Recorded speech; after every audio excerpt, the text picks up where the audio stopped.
Well, hello everyone. My name's Tom Neely. I'm on the board of directors of the Cornelius Corps. I'm super happy today to introduce Jeff and Karen Munson of Topsom, Maine. Jeff is a local physics teacher in the area, high school and college level, and Karen is a district superintendent in the United Methodist Church, the Mary Waters district, overseeing a number of churches. We're really pleased and welcome Jeff and Karen. It's good to see you. And the reason Jim had you recommended early on as representative of people that have known the Cornelius Corps since its inception. So, in your involvement, as you reflect back on it, how has it changed you? Been a transformative, had a transformative effect, I guess, over the years.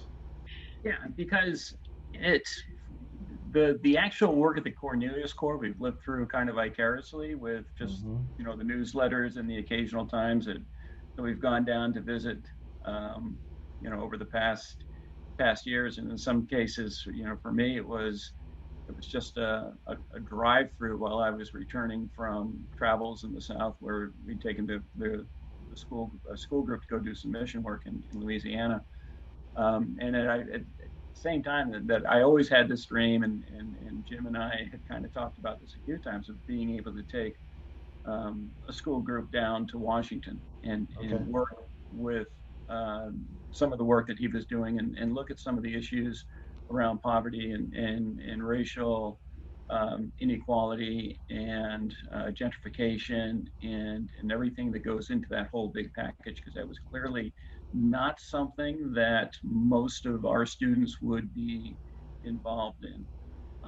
And they happen to be things that I'm really interested in, and really interested in having my students, as we do their character development, be aware of and be familiar with. So there's that aspect of that's been really useful. And for me, it's I'm thinking of it in terms of corporate transformation with the churches and communities I work with. So the workshops and teachings that Jim has brought to churches in our area has really been part of an ongoing transformation. Mm. Really part of our effort to normalize conversations about race and relations and inequities and addressing and listening.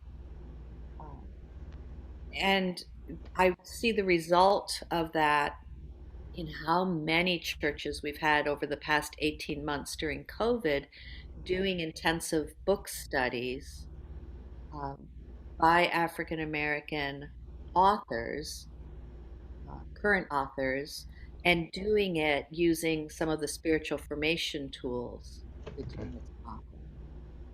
So, that's transformative in multiple intersecting ways. Thank you for carrying the DNA of the Cornelius Corps and all its tentacles, Church of the Savior and many others, to new geography and new people. I mean, I think that's just wonderful. So we appreciate it so much.